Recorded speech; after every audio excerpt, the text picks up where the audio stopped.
महासू जिला के अध्यक्ष अजय श्याम हमारे बीच में है। किस बात को लेकर ये प्रेस वार्ता कर रहे हैं, इन्हीं से जानने की कोशिश करते हैं। एकदम से ये बैठक रखी गई, अचानक से बताया गया कि एक प्रेस वार्ता की जा रही है। क्या है ये पूरा मामला, अजय श्याम जी बताएं। आप सबका बहुत बहुत अभिनंदन और स्वागत। आपके माध्यम से आपके चैनल्स के जितने लोग देख रहे हैं उन सबका भी अभिवादन। आज 25 जून है। आज से लगभग 47 वर्ष पूर्व 25 जून 1975 को देश में आपातकाल की घोषणा तात्कालिक प्रधानमंत्री इंदिरा गांधी जी ने की थी। बायोस्टैट का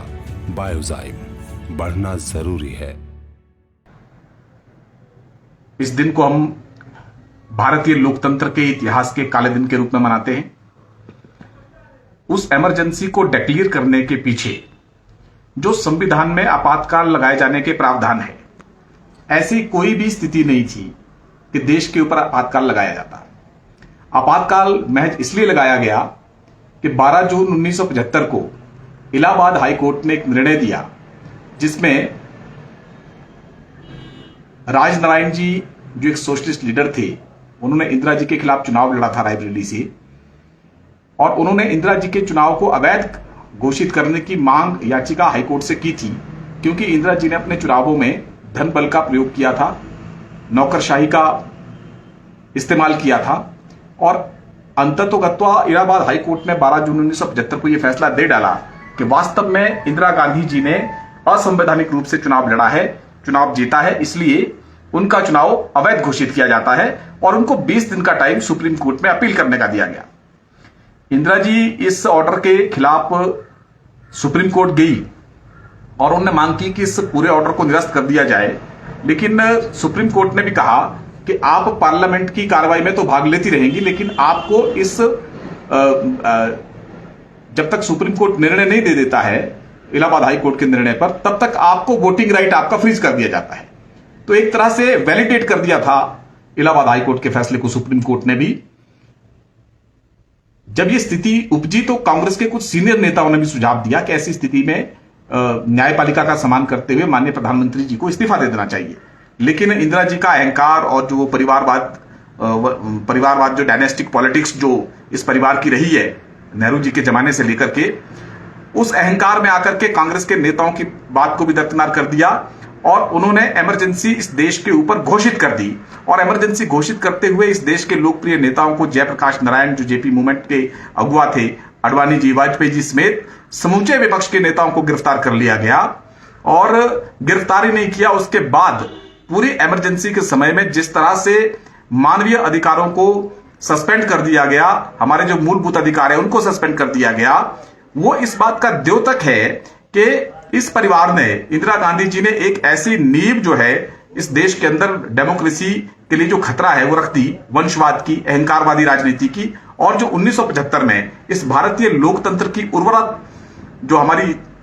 भूमि है उसमें जो ये अहंकार का, परिवारवाद का, डायनेस्टिक पॉलिटिक्स का और हमारी जो संवैधानिक संस्था है उनका सम्मान न करना, मात्र राजसी अहंकार में रहना, वो जो विष उस वक्त इंदिरा जी ने बोया इस उर्वरा भूमि में लोकतंत्र की, उस विष से जो आज फल निकल रहा है, उस विष से जो आज वायु निकल रही है, उस वायु के कारण ही, उस अहंकार के डायनेस्टिक पॉलिटिक्स की वायु मंडल के कारण ही आज पूरी की पूरी कांग्रेस पार्टी जो है वो एक तरह से रसातल की तरफ जा रही है, समाप्त हो रही है इस देश से। लेकिन हमको भारतीय जनता पार्टी जो इंटरनल डेमोक्रेसी जिस पार्टी की इतनी मजबूत है कि हमारे जितने भी आप राष्ट्रीय अध्यक्ष देख लें, वो बदल बदल के एक चुनावी प्रक्रिया के माध्यम से चुनकर के आते हैं और एक ऐसे बैकग्राउंड से आते हैं जिनका कोई पॉलिटिकल बैकग्राउंड नहीं है, कोई पूंजीवादी बैकग्राउंड नहीं है, कैपिटलिस्टिक बेंट ऑफ माइंड नहीं है, कोई हमारी ऐसी पृष्ठभूमि नहीं है। सामान्य कार्यकर्ता, छोटे से बूथ अध्यक्ष से कार्यकर्ता हुआ वो राष्ट्रीय अध्यक्ष हो जाता है। जगत प्रकाश नड्डा जी हमारे ताजा उदाहरण है, हमारे छोटे से प्रदेश से आज भारतीय जनता पार्टी का प्रतिनिधित्व वो कर रहे हैं, विश्व की सबसे बड़ी पार्टी है। हमारे प्रधानमंत्री जो है एक गरीब मजदूरनी के गर्भ से पैदा होकर के वो आज इस देश के प्रधानमंत्री बन जाते हैं। इसलिए भारतीय जनता पार्टी ने वास्तविक रूप में इंटरनल डेमोक्रेसी अपनी पार्टी में स्थापित की और इस देश के अंदर एक ऐसा विकल्प दिया है जिसमें पार्टिसिपेटरी पॉलिटिक्स है। आम आदमी राजनीतिक संगठन में भाग लेते हुए इस देश के विकास में, इस राष्ट्र के विकास में हिस्सेदार बन सकता है और बड़े से बड़े पदों तक पहुंच सकता है। आज आप राष्ट्रपति पद के लिए देखेंगे, एक आदिवासी महिला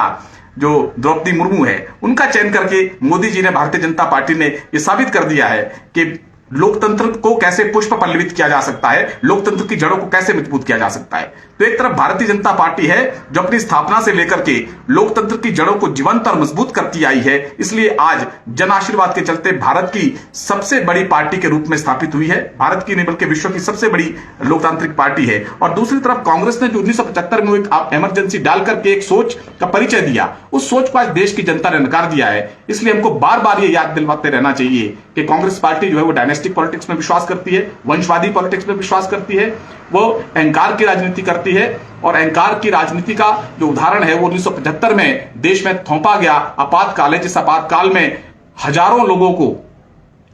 कैद में रखा गया, लाखों करोड़ों लोगों के मानवीय अधिकार सस्पेंड कर दिए गए, और मात्र इसलिए कि इलाहाबाद हाईकोर्ट ने इंदिरा जी के चुनाव को निरस्त घोषित कर दिया था।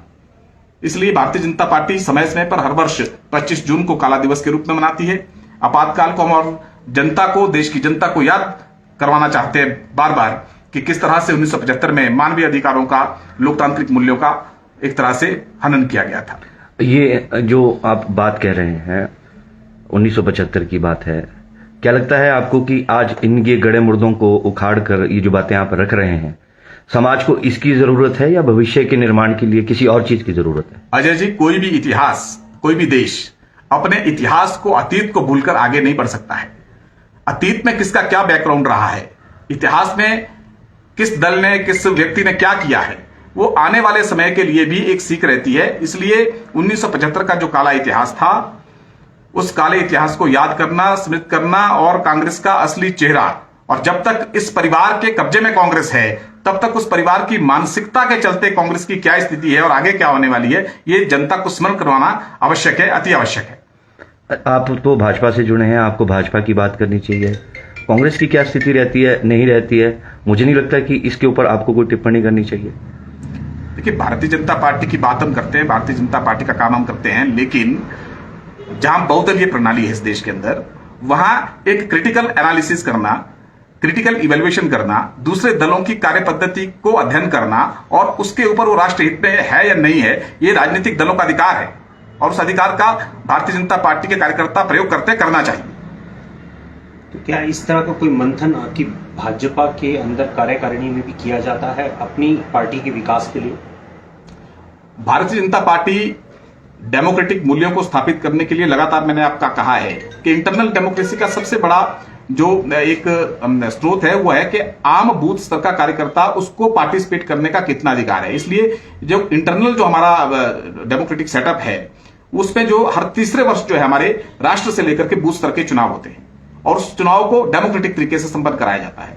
तो निश्चित तौर पर हम जो है भारतीय जनता पार्टी में आम व्यक्ति के लिए आगे आने के लिए लोकतांत्रिक प्रक्रिया है और आम कार्यकर्ताओं को आपने आगे बढ़ते हुए देखा है, जिसके मैंने आपको ताजा उदाहरण दिए हैं।